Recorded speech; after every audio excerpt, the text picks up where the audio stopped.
కరీంనగర్ను దర్శించుకొని సామాన్య ప్రజలను, తెలంగాణ ఉద్యమకారులను, అమరవీరుల కుటుంబాలను, తెలంగాణ ఆడబిడ్డలనే కాదు వేములవాడ రాజన్నను కూడా మోసం చేసిన చంద్రశేఖరరావు ప్రభుత్వాన్ని గద్దె దించాలి అని ఈ గడ్డ మీద నుంచి ఆ రోజు మనం మాట్లాడుకోవడం జరిగింది.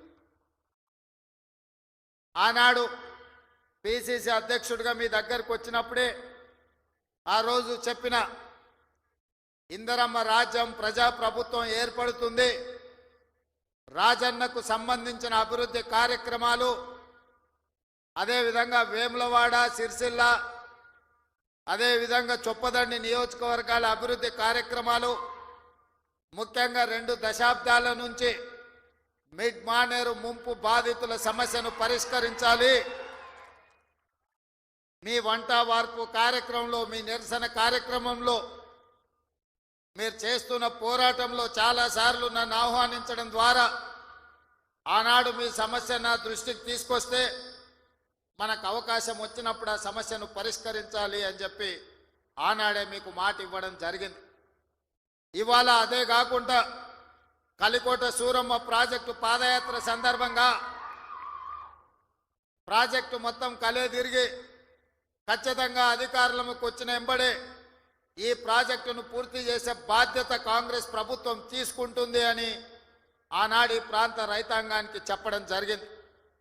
ఆ రోజు పాదయాత్రలో పెద్దలు జీవన్ రెడ్డి గారు ఈ జిల్లా స్థితిగతులను, ఈ జిల్లాలో గత 40-50 సంవత్సరాల నుంచి చేసిన అభివృద్ధిని, ఈ ప్రాంతానికి ప్రాతినిధ్యం వహించిన ప్రజాప్రతినిధుల గురించి వారు తెలియజెప్పినప్పుడు ఈ కరీంనగర్ గడ్డకు పరిపాలన చాతుర్యమే కాదు పోరాటాల పౌరుషం ఉన్నదన్న సంగతి ఆ పాదయాత్రలో కూలంకషంగా తెలుసుకోవడం జరిగింది.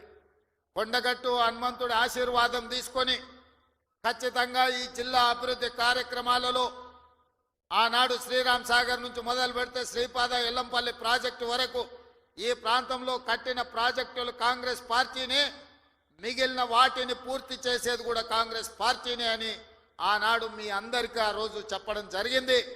ఈరోజు మళ్ళీ కాంగ్రెస్ అధికారంలోకి వచ్చి కాళేశ్వరం అసంపూర్తి ప్రాజెక్టులు కావచ్చు, అందులో ఉండే ప్యాకేజీలు కావచ్చు, కలికోట సూరమ్మ ప్రాజెక్టు కావచ్చు, సిరిసిల్లలో ఉన్న ప్యాకేజ్ 9 కావచ్చు, ఇట్లా చెప్పుకుంటూ వెళ్తే ఈ ప్రాంతంలో వాయిదాలు పడుతున్న సాగునీటి ప్రాజెక్టులను పూర్తి చేయడానికి మీ జిల్లా ఇన్ఛార్జ్ మినిస్టర్ పెద్దలు ఉత్తమ్ కుమార్ రెడ్డి గారు నిరంతరం సమీక్షిస్తూ, అధికారులను సమన్వయం చేస్తూ, ప్రజాప్రతినిధులతో సమాచారం తెప్పించుకుంటూ ఈ జిల్లా మీద ప్రత్యేకమైన శ్రద్ధ కనబరుస్తున్నారు.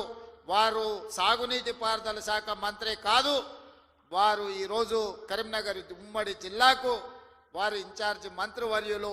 తప్పకుండా కరీంనగర్ జిల్లా ప్రజలకు నేను ఒక మాట ఇవ్వదలుచుకున్నా, 100% ఈ నవంబర్ 30 తారీఖు లోపల మళ్ళీ ఉత్తమ్ కుమార్ రెడ్డి గారు మీ జిల్లాకు వచ్చి ఈ జిల్లాలో ఉన్న సాగునీటి ప్రాజెక్టులు అసంపూర్తిగా ఉన్న వాటిని అన్నిటినీ సమీక్షించి ఎంత కాలంలో పూర్తయితాయి, ఎంత నిధులు కావాలి, మన ప్రభుత్వం ఆ ప్రాజెక్టులను ఎలా పూర్తి చేస్తుందో పెద్దలు ఉత్తమ్ కుమార్ రెడ్డి గారు మీ ఎమ్మెల్యేల సలహాలు సూచనలు తీసుకొని తప్పకుండా ప్రాజెక్టులను పూర్తి చేయడం జరుగుతుంది అని చెప్పి నేను ఈ వేదిక మీద నుంచి చెప్పదలుచుకున్నా.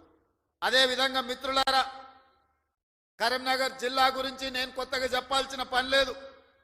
ఆనాడు ఈ దేశానికి దిశ నిర్దేశం సూచించిన పివి నరసింహారావు గారు మంతని శాసనసభ నియోజకవర్గం నుంచి గ్రామస్థాయి నుంచి ఢిల్లీ వరకు నాయకత్వాన్ని అందించి పరిపాలన అంటే ఇట్లా ఉండాలి, తెలంగాణ బిడ్డ పరిపాలన చేస్తే ప్రపంచమే ఆశ్చర్యపోయే విధంగా, అబ్బురపడే విధంగా దేశాన్ని అభివృద్ధి పదం వైపు నడిపిస్తాడని చెప్పిన పివి నరసింహారావు మీ బిడ్డ, కరీంనగర్ బిడ్డ అని చెప్పి ఈ సందర్భంగా మనం గుర్తు చేసుకోవాలి. వారే కాదు, పెద్దలు చొక్కారావు గారు కావచ్చు, సత్యనారాయణరావు గారు కావచ్చు, ఇలా చెప్పుకుంటూ వెళ్తే ఈ కరీంనగర్ జిల్లా నాయకత్వాన్ని అందించిన జిల్లా. ఈ కరీంనగర్ జిల్లా రైతాంగానికి సమస్యలు వచ్చినా, నిరుద్యోగ యువతకు బాధ కలిగినా ఈ కరీంనగర్ జిల్లా నుంచే ఉద్యమాలు మొదలైనవి. ఈ కరీంనగర్ జిల్లా ఉద్యమాలకు ఎప్పుడు నాయకత్వం వహించింది. సిరిసిల్ల జగిత్యాల రైతాంగ పోరాటాలు ఈ రాష్ట్రం ఈ ప్రజలు ఎప్పుడు మర్చిపోలే. రైతుల సమస్య వచ్చినప్పుడు ఈ ప్రాంతంలో రైతాంగ పోరాటాలను మనం కళ్ళతో చూసినాం. అదే కాదు, తెలంగాణ రాష్ట్రం కావాలి, తెలంగాణ రాష్ట్రం కళ నెరవేరాలి అని ఈ ప్రాంతంలో లేచిన ఉవ్వెత్తున ఉద్యమాన్ని ఆనాడు 2004 సంవత్సరంలో శ్రీమతి సోనియా గాంధీ గారు ఇదే కరీంనగర్ గడ్డ మీద నుంచి మీకు మాట ఇచ్చిండ్రు. మీ మనసులో ఉన్న కోరిక, ఈ తెలంగాణ ప్రజల ఆకాంక్ష నాకు తెలుసు, తప్పకుండా నెరవేరుతుంది అని చెప్పి శ్రీమతి సోనియా గాంధీ గారు ఈ కరీంనగర్ గడ్డ మీద నుంచే 4 కోట్ల ప్రజలకు మాట ఇవ్వడం జరిగింది. ఆ తర్వాత జరిగిన పరిణామాలు నేను చెప్పేదానికంటే మీ పార్లమెంట్ సభ్యుడు పొన్నం ప్రభాకర్ గారు ఆ రోజు పార్లమెంటులో పెప్పర్ స్ప్రేలను అడ్డుకొని తెలంగాణ బిల్లును ఆమోదింపజేయడంలో పెద్దలు జైపాల్ రెడ్డి గారి నుంచి మొదలు పెడితే మన పార్లమెంట్ సభ్యులందరూ పట్టుదలతోని వీరోచితంగా లోక్సభలో కొట్లాడితే తెలంగాణ రాష్ట్ర బిల్లు ఆమోదం అయ్యింది. తెలంగాణ రాష్ట్ర బిల్లు ఆమోదం ఆశామాసిగా జరగలే, అల్లాటప్పగా ఎవరో ఇవ్వలే.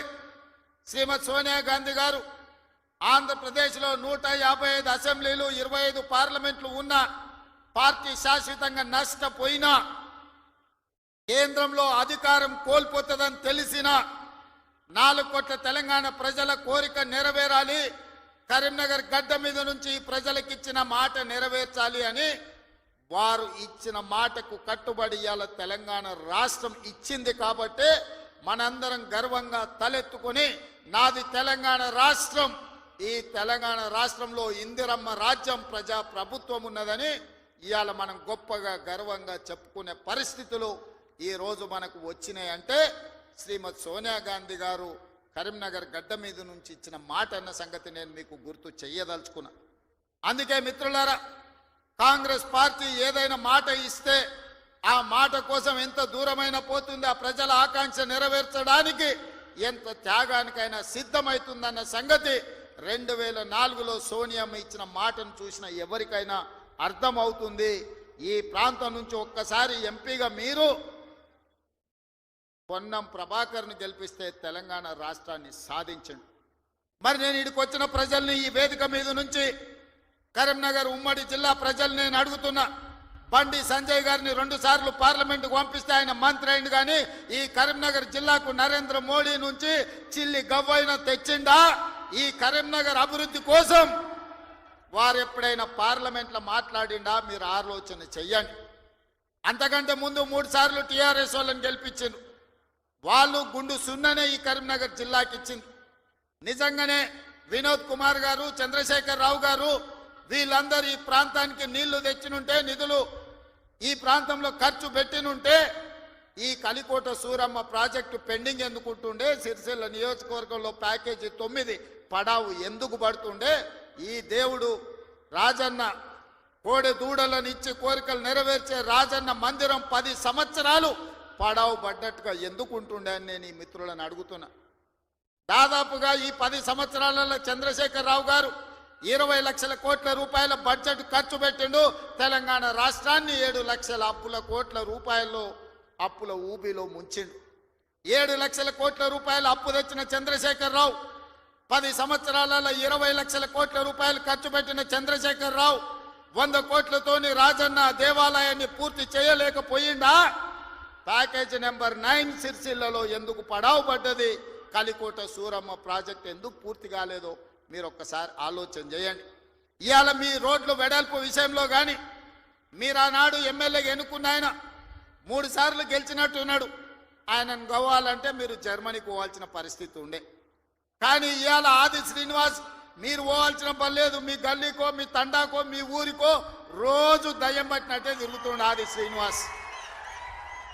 ఆయనకు పట్నం ఆడుందో తెలియదు. అసెంబ్లీ ఉన్నప్పుడు పట్నం వచ్చిందంటే పైగో ఇన్ని కాగితాలు పట్టుకొని వస్తాడు నా దగ్గరికి.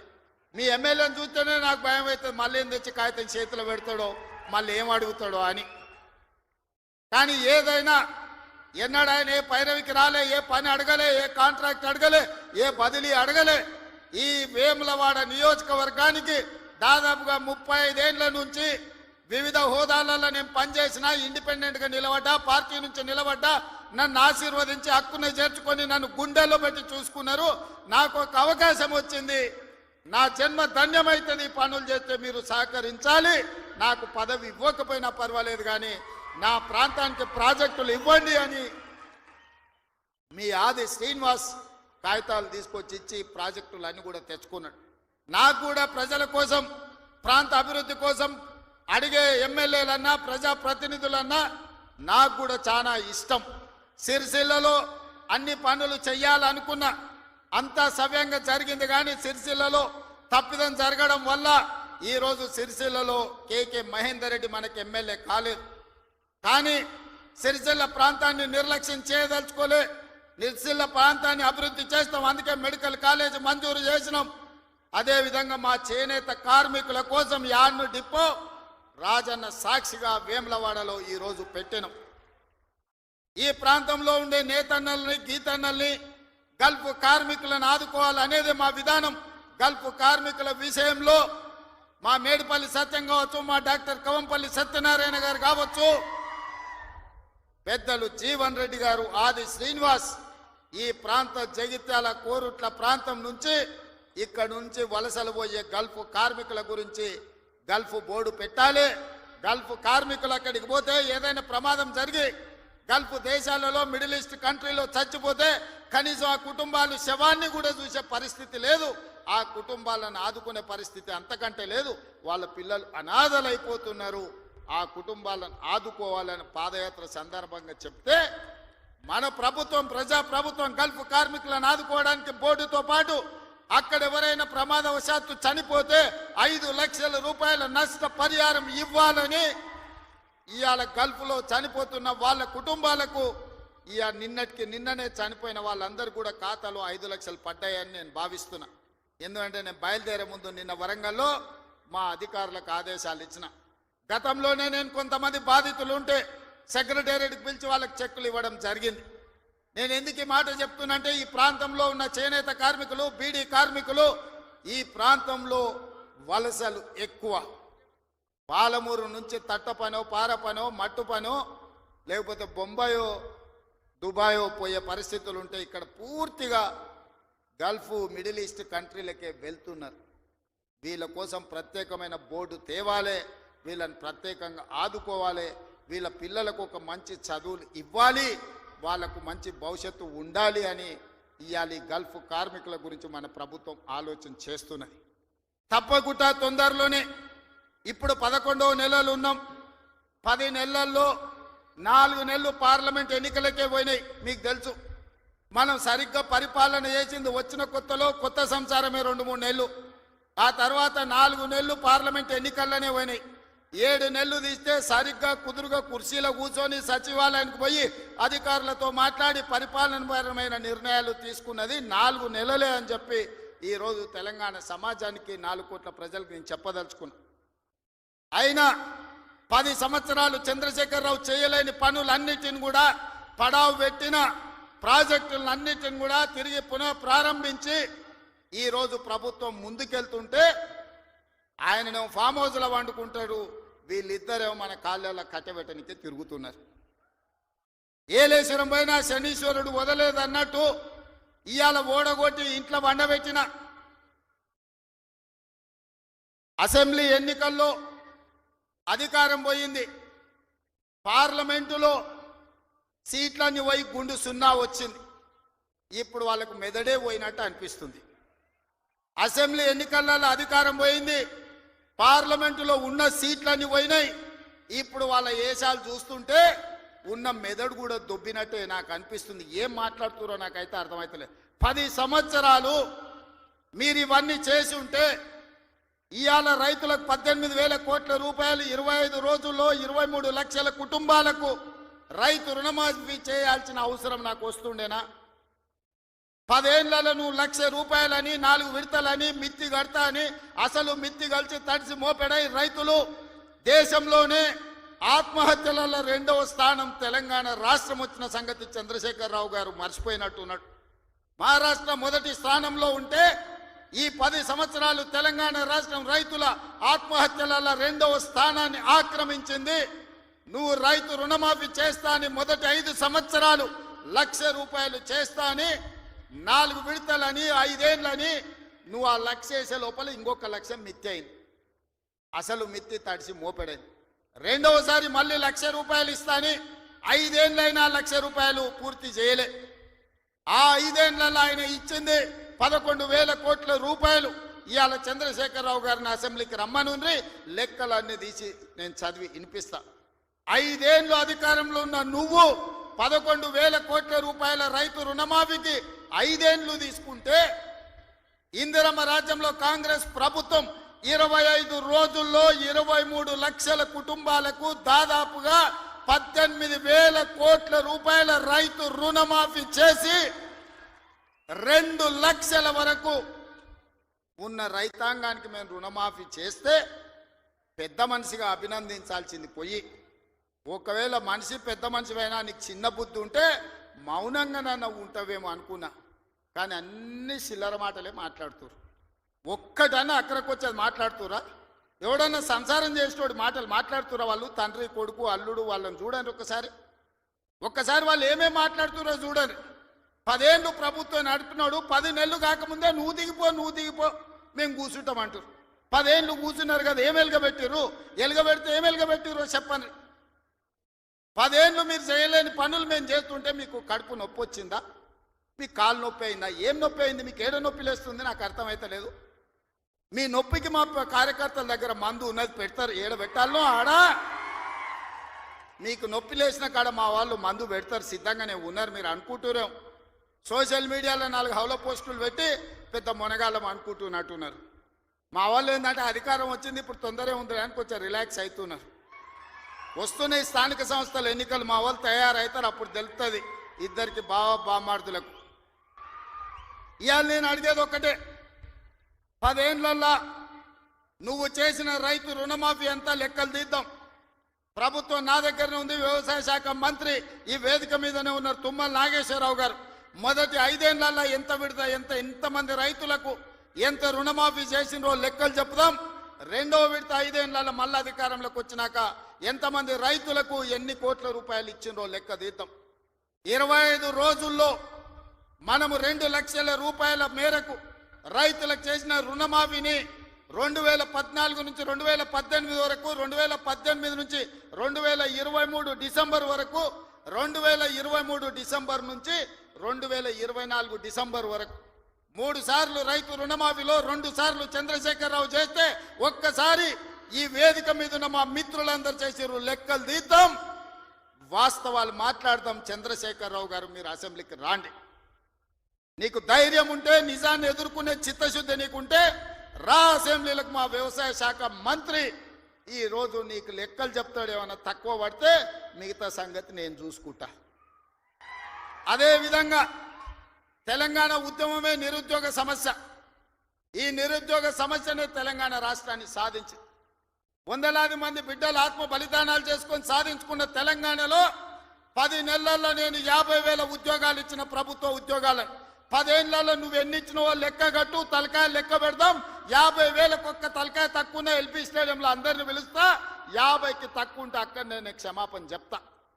స్వతంత్రం వచ్చినప్పటి నుంచి భారతదేశంలో ఏ రాష్ట్రం కూడా మొదటి సంవత్సరంలో 10 నెలల్లో 50,000 ఉద్యోగాలు ఇవ్వలేదు.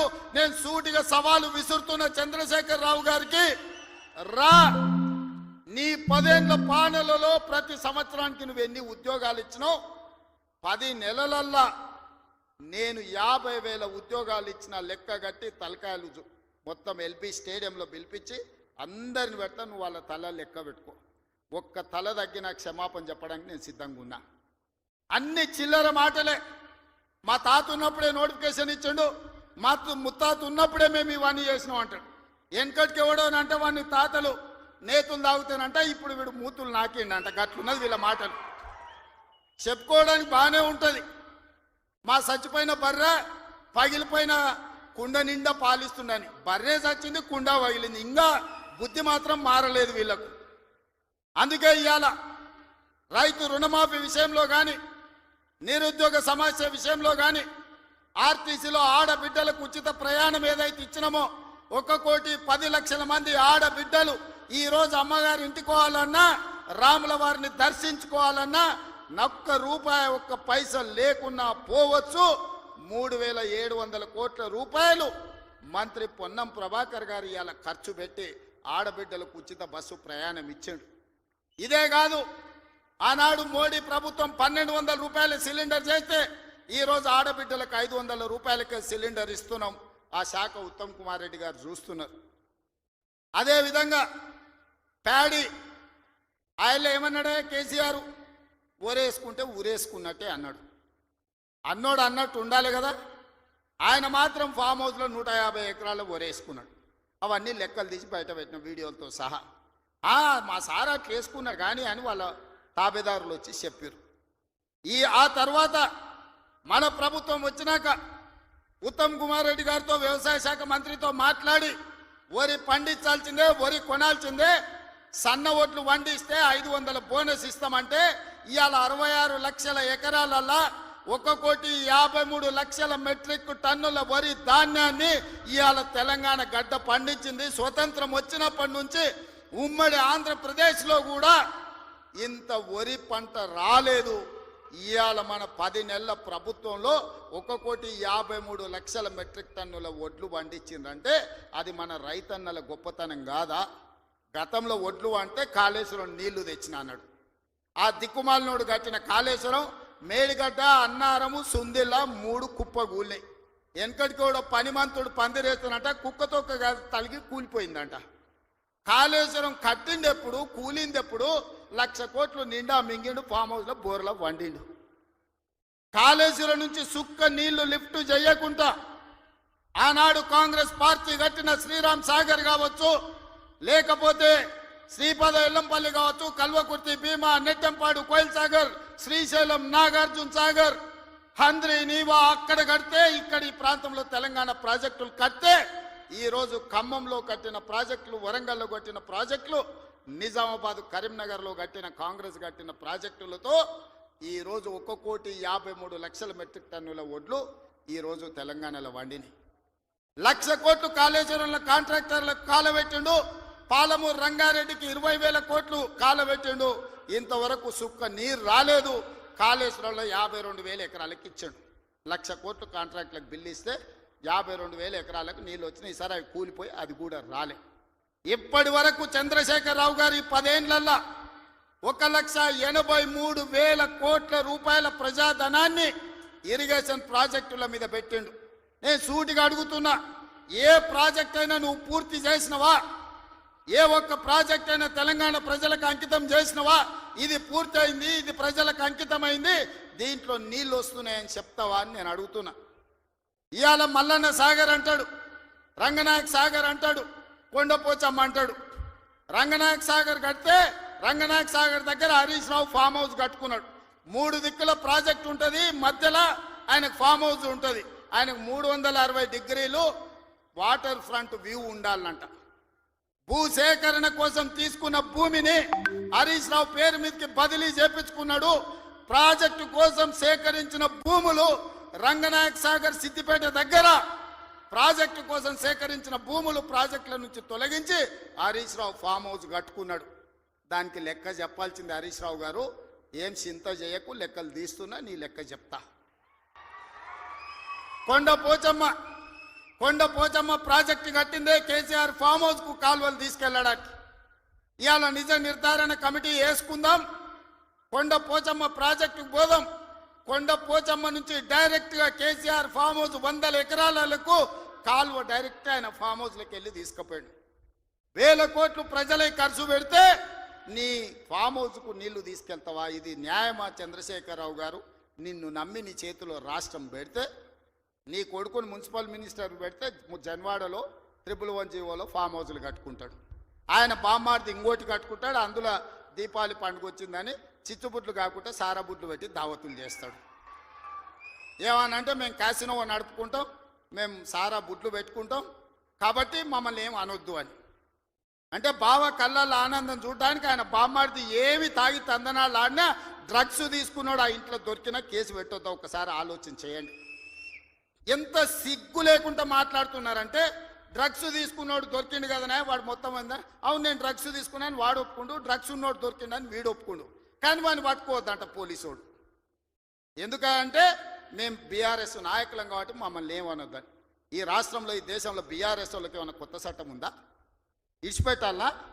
ఊర్లో డ్రంక్ అండ్ డ్రైవ్ అని పిల్లలు ఇవ్వడానికి తెలిసో తెలియక తాగితే నోట్లో పుల్ల పెట్టి ఊదిచ్చి వాని బండి గుంజుకొని వాని పోలీస్ స్టేషన్లో పెట్టి వాని ఈపులు వలగొట్టి వాని దగ్గర 5,000 వసూలు చేస్తున్న సన్నాసి, నీ బామ్మార్ది డ్రగ్స్ తీసుకున్నాడు ఇంట్లో దొరికితే, అక్రమంగా ఫామ్ హౌస్ కట్టుకుంటే, వాని ఇంట్లో విదేశీ మద్యం దొరికితే వాని మీద కేసు పెట్టొద్దు అంటున్నావంటే చట్టం నీకోటి, పేదోళ్ళకి ఇంకొక చట్టమా అని నేను అడుగుతున్నా. ఇదా తెలంగాణ రాష్ట్రంలో 10 ఏళ్ళ అధికారంలో ఉన్న మీరు ప్రజలకు చెప్తున్నది? ఇవాళ అభివృద్ధి గురించి మాట్లాడతాడు. 75 ఏళ్ళనే నా కొడంగల్ ఎప్పుడో 1960లో మా పెద్దలు గురునాథ్ రెడ్డి గారి వేదం మీద ఉన్నారు. 6 సార్లు ఎమ్మెల్యే అయ్యాడు. ఎందుకో ఒక్కసారి కూడా వారిని మంత్రిని చేయలే గత ప్రభుత్వాలు. అచ్యుతారెడ్డి అని ఎప్పుడో 60లో ఒక్కసారి కొద్ది రోజులు మంత్రి అయ్యాడు. స్వతంత్రం వచ్చినప్పటి నుంచి ఈ రోజు వరకు మా కొడంగల్ నియోజకవర్గం మీద ఎవరు దయ చూపించలే, ఆ ప్రాంతం నుంచి ఎవరు మంత్రి కాలే. ఇవాళ ఆ ప్రజల కోరిక మేరకు నేను ఎమ్మెల్యేనై ముఖ్యమంత్రిని అయితే నేను ఆడ అభివృద్ధి చేయాలి, మా పిల్లలకు ఉద్యోగాలు ఇవ్వాలి, మా గ్రామాలు ఎడారిగా మారినాయని నారాయణపేట కొడంగల్ ఎత్తిపోతల పథకాన్ని మా నీళ్లు తీసుకెళ్ళనికే తాగనిక నీళ్లు లేక ఫ్లోరైడ్ ఉండి కల్తీ కళ్ళు తాగి ఆ కల్తీ కళ్ళుతోని పిచ్చెక్కి పిల్లల్ని మంచాలకు గట్టేస్తుంటే ఆ బాధ చూడలేక నారాయణపేట కొడంగల్ ఎత్తిపోతల ప్రాజెక్టు ద్వారా 1,00,000 ఎకరాలకు నా ప్రాంతానికి నీళ్లు ఇవ్వాలని నేను ముఖ్యమంత్రిగా చేస్తే అండ్ల కాళ్ళ కట్టె పెడతాడు హరీష్ రావు. ఇదే కాదు, ఇవాళ నేను 1,000-1,200 ఎకరాలు ఆడ భూసేకరణ చేసి తొండలు గుడ్లు పెట్టని భూములను ఇవాళ ఏదైనా ఏజో పారిశ్రామిక వాడ తీసుకొచ్చి పరిశ్రమలు తెస్తే మా పిల్లలకు ఉద్యోగాలు వస్తాయి, నా ప్రాంతం అభివృద్ధి జరుగుతుంది. నేను ముఖ్యమంత్రి అయినా కాబట్టి వాళ్ళకి కృతజ్ఞత తెలుపుకోవాలని నేను ప్రయత్నం చేస్తే కొంతమంది రౌడీ మూకల్ని తయారు చేసి పైసలు ఇచ్చి కలెక్టర్ని, ఆర్డీఓని, అధికారులందరినీ ఇష్టం వచ్చినట్టు కొట్టిరు. కొట్టి ఇప్పుడు మా మీద కేసు ఎట్లా పెడతారు అంటారు. ఉత్తోని పక్కింటోని చెంప మీద కొడితేనే ఇవాళ రేపు మన పిల్లల్ని నెత్తి మీద కొడితేనే వాడు 100కు డయల్ చేస్తుండు, మా నాయన కొడుతుండు, మా నాయనమ్మ కొడుతుందని. స్కూల్కి పోయే పిల్లగాడు కూడా ఇలా తెలివి వచ్చింది, నెత్తి మీద ఎట్లా అంటే వాడు 100కి డయల్ చేస్తుండు. అధికారులను కిందేసి కొట్టి చంపేదానికి ప్రయత్నం చేస్తే కేసులు కడితే మా టీఆర్ఎస్ వాళ్ళ మీద కేసులు ఎట్లా కడతారు?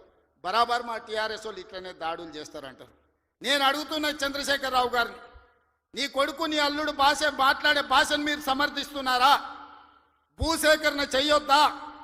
తెలంగాణ రాష్ట్రంలో పరిశ్రమలు పెట్టొద్దా? మా IT and industry Sridhar Babu గారు రోజుకి 20 గంటలు పనిచేస్తూ ఈ రాష్ట్రానికి 1,000 కోట్ల రూపాయల పెట్టుబడులు తెచ్చి విదేశీ పరిశ్రమలను రప్పించి నిరుద్యోగ యువకులకు, ఇంజనీర్లకు ఈరోజు ఉపాధి కల్పించాలని చేస్తున్న ప్రయత్నం తెలంగాణ రాష్ట్రంలో చెయ్యొద్దా? మీరు చెప్పండి. 10 ఏళ్ళు ప్రభుత్వం నడిపిన మీరు భూసేకరణ చేయలేదా? మల్లన్న సాగర్ల ప్రజల్ని ముంచలేదా? 14 గ్రామాలను మల్లన్న సాగర్ల ముంచలేదా? కొండ పోచమ్మల ముంచలేదా? రంగనాయక సాగర్ల ముంచలేదా? ఫార్మా సిటీ అని ఎయిర్పోర్ట్ కూతబెట్టి దూరంలో 14,000 ఎకరాల భూములు సేకరించలేదా?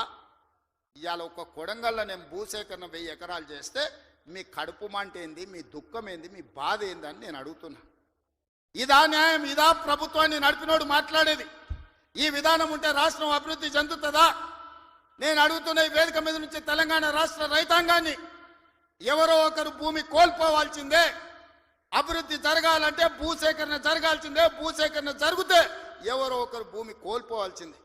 ఎవరు ఇష్టంగా భూమి ఇవ్వరు. కానీ బాధలో ఉన్న రైతుకు నష్టపరిహారం అత్యధికంగా ఇవ్వడం ద్వారా ఆ రైతును మనము ఆదుకోవాలి. ఇవాళ ఎక్కడైతే భూసేకరణ జరుగుతుందో భూసేకరణ చట్ట ప్రకారం వాళ్ళకి ఎక్కువ ఇవ్వలేకపోతున్నాం. నేను చీఫ్ సెక్రటరీ కలెక్టర్లకు ఆదేశాలు ఇచ్చిన, ఆ ప్రాంతాలలో భూముల విలువ 3 అంతలు పెంచండి. అప్పుడు వాళ్ళ భూమికి ఊర్లో 10 లక్షలు ఇస్తే మనం 30 లక్షల నష్టపరిహారం ఇస్తే ఆ రైతు సంతోషంగా ముందుకొచ్చి భూమి ఇస్తాడు. శాశ్వత అభివృద్ధి కోసం రాష్ట్ర పునర్నిర్మాణంలో త్యాగం చేస్తున్న భూ యజమానులను, వాళ్ళు దళితులు, గిరిజనులు, బలహీన వర్గాల వాళ్ళు ఉంటారు. చిన్న చిన్న భూములు ఉంటాయి, కుటుంబంలో 5-6 మంది ఉంటారు. వాడు అసూటనో ఇసూటనో పోయి భూమి కొనుక్కోవాలంటే నష్టపరిహారం అత్యధికంగా ఇవ్వాలని చట్టాన్ని సవరించమని వాళ్ళు నేను ఆదేశాలు ఇచ్చిన. నేను అడుగుతున్న మిత్రులారా, నల్లమల అడవుల్లో నుంచి ఒక గ్రామీణ ప్రాంతంలో వ్యవసాయ కుటుంబం, ఒక రైతు బిడ్డగా జిల్లా పరిషత్ మెంబర్ నుంచి ముఖ్యమంత్రికి వచ్చిన, నాకు తెలియవా కష్టాలు? భూమితో ఉన్న సెంటిమెంట్ నాకు తెలియదా? భూమే మన ఆత్మగౌరవం అన్న సంగతి నాకు తెలియదా? గ్రామంలో మన గుర్తింపు, మన గౌరవం, మన ఆత్మగౌరవం. ఊరిలో మనకున్న భూమి, మనం చేసే వ్యవసాయము. ఎన్నెట్ల నాగలి కడతాడా అని అంటే వెనకటికి పిల్లనిచ్చేటోళ్ళు. 20 జతలు ఎట్లు నాగలి కడతాడు అని అంటే వాళ్ళు పిల్లనిచ్చేటోళ్ళు. భూమి లేనోనికి పిల్లని ఇవ్వాలంటే 10 సార్లు ఆలోచన చేసేటోళ్ళు. అట్లాంటి భూమి తల్లిదండ్రులతో సమానం అనుకునే ఈ సమాజంలో భూమి కోల్పోతున్న వాళ్ళను హక్కున చేర్చుకొని అత్యధికంగా నష్టపరిహారం ఇవ్వాలని నూతన విధానాన్ని ఇవాళ నా ప్రభుత్వం తీసుకొచ్చింది. నా మంత్రివర్గ సహచరులు మీరు ధైర్యంగా ముందుకు వెళ్ళండి అని చెప్తున్నారు. నష్టపరిహారం అత్యధికంగా మేము ఇచ్చి భూమి తెచ్చి పరిశ్రమలు నెలకొల్పాలంటే ఇవాళ వాళ్ళు అడ్డం పడుతున్నారు. తెలంగాణ సమాజమా, మీరు ఆలోచన చెయ్యండి. ఇది మన తెలంగాణకు మేలు చేస్తుందా? ప్రతి సంవత్సరం 1,10,000 ఇంజనీరింగ్ స్టూడెంట్లు ఇంజనీరింగ్ పూర్తి చేసుకొని బయటకు వస్తారు. వాళ్ళ ఉద్యోగ ఉపాధి అవకాశాలు ఎట్లి వాళ్ళో మీరు ఆలోచన చేయండి. వాళ్ళ నిరుద్యోగులుగా రోడ్ల మీద వదిలేద్దామా? ఆవారగాళ్ళు అయిపోయి తల్లిదండ్రులకు భారమయ్యి గంజాయి డ్రగ్స్కు బానిసలను చేద్దామా? ఈ తెలంగాణ సమాజ యువతను మీరు ఒక్కసారి ఆలోచన చెయ్యండి. ఆ భూమి నేను తీసుకుపోను, శ్రీధర్ బాబు గారు తీసుకుపోరు, ఉత్తమ్ కుమార్ రెడ్డి గారు అసలే తీసుకుపోరు. భూమి ఏమన్నా సాపలాక చుట్టి సంకలు పెట్టి తీసుకుపోయేదానే? మేమేం చేసుకుంటామే? తిరిగి పరిశ్రమలు పెట్టి పరిశ్రమలలో ఉద్యోగాలు ఇవ్వాలన్నదే కదా మా ఆలోచన. ఆ ఆలోచనకు ఎందుకు అడ్డం పడుతుండ్రు? 10 ఏళ్ళు మేము సరైన నష్టపరిహారం ఇవ్వండి, భూసేకరణ చేయండి అని మేము సహకరించిన ప్రతిపక్షంలో ఉండి నీకు ఆ కనీస పరిజ్ఞానం కానీ జ్ఞానం కానీ ఎందుకు లేదు చంద్రశేఖరరావు గారు అని నేను అడుగుతున్నా. ఉద్యమకారునంటో 80,000 పుస్తకాలు చదివినోన్నంటో అపర మేధావినంటో ప్రపంచంలో నీ అంత మేధావి లేడు, పోటీ పెడితే 1 నుంచి 100 వరకు నీకే ర్యాంక్ వస్తుంది అంటో ఇంత చిన్న లాజిక్ మిస్ అయినవా చంద్రశేఖరరావు? భూమి సేకరించకుండా పరిశ్రమలు నెలకొల్పలేమని నా నియోజకవర్గం మీద ఎందుకు కక్ష కట్టినవని నేను అడుగుతున్నా. నేనేమో 1,00,000 ఎకరాలు సేకరించలే, 4 గ్రామాలలో కలిసి 1,100 ఎకరాలు నేను భూమి తీసుకుందామన్నది. ఇదో ప్రపంచ సమస్య అయింది. ఇంకా నేను ఢిల్లీ అయిపోయింది, ఇప్పుడు చంద్రమండలం పోతాడంట ఆయన. చంద్రమండలం పోయి ఆడ కూడా ఫిర్యాదు చేస్తాడంట. నువ్వు ఆడ తిరిగొచ్చినా కుట్ర చేసినందుకు మాత్రం ఊసలు లెక్క పెడతావు కేటీఆర్. నువ్వు అది గుర్తు పెట్టుకో. చూస్తూనే ఎంత గుర్తావో ఎగరని అని. ఉయ్యాల ఎంత ఊగినా అక్కడనే వచ్చి ఆగాలి, తెలుసు కదా. ఉర్రికి అటు ఊగొచ్చు, ఉర్రికి ఇటు ఊగొచ్చు. ఉయ్యాల ఆగాల్సి వచ్చినాడు మధ్యలోనే ఆగుతుంది. యాడ్ కురుకుతాడు, ఎంత దూరం ఉరుకుతాడు? ఉరకని అని చూస్తున్నా. ఉరుకులాట ఏందో చూద్దాం కేటీఆర్ దాని. అందుకే మిత్రులారా, ఈ తెలంగాణ రాష్ట్రాన్ని అభివృద్ధి చేసుకుందాం. రాజన్న సిరిసిల్ల అభివృద్ధి కోసం నిధులు ఇచ్చినాం. ఇవాళ మీ ప్రాంత అభివృద్ధి మా బాధ్యత. 10 సంవత్సరాలలో ఈ తెలంగాణను ఒక గొప్ప అద్భుతమైన అభివృద్ధి చెందిన రాష్ట్రంగా తీర్చిదిద్దుకుందాం. తెలంగాణ రైజింగ్. ఈ దేశంలోని ఏ రాష్ట్రమైనా తెలంగాణను చూసి కాపీ కొట్టాల్సిందే, తెలంగాణ రాష్ట్రాన్ని చూడడానికి రావాల్సిందే. ఆ విధంగా మనం అభివృద్ధి చేసుకుంటూ ముందుకు వెళ్దాం. ఇంత మంచి కార్యక్రమాన్ని ఏర్పాటు చేసినందుకు అధికారులతో పాటు నిర్వాహకులకు అందరికీ మనస్ఫూర్తిగా ధన్యవాదాలు తెలియజేస్తున్నా. చాలా విషయాలు ఉన్నాయి మీతో పంచుకోవాల్సినవి, వస్తానే ఉంటా, మిగతా విషయాలు మాట్లాడుతూనే ఉంటా. చివరిగా చంద్రశేఖరరావు గారికి మాత్రం ఒక మాట చెప్తున్నా. అసెంబ్లీకి రా స్వామి, రా, వచ్చి కూర్చుందాం. రా, నీ 80,000 పుస్తకాలు ఏం చదివినావు మాట్లాడదాం. ఒక్కసారి రావే స్వామి, వస్తే రోజంతా చర్చ చేద్దాం. చేస్తే ఏందో తెలుస్తుంది లెక్క. మళ్ళొక్కసారి అదేవిధంగా చేనేత కార్మికుల కోసం పని కల్పించాలని మన స్వయం సహాయక సంఘాలు ఎస్హెచ్ గ్రూపులకు 65,000 మంది ఉన్నారు, 65 లక్షల మంది ఉన్నారు. 1,30,00,000 చీరలు స్వయం సహాయక సంఘాలకు సంవత్సరానికి 2 చీరలు ఈరోజు మంచి క్వాలిటీతో ఇచ్చి ఆడబిడ్డల ఆత్మ గౌరవంతో ఉండే విధంగా నిర్ణయం తీసుకున్నాం. ప్రతి ఆడబిడ్డలకు 2 చీరలు ఇస్తాం. ఇక్కడుండే మా వాళ్లకు ఓన్లీ పవర్లూమ్ నుంచి కాకుండా మన పాలిస్టర్ అండ్ కాటన్ మిక్స్డ్లో చీరలు తయారు చేయండి. మంచి చీరలు వాళ్ళకి ఇద్దాం.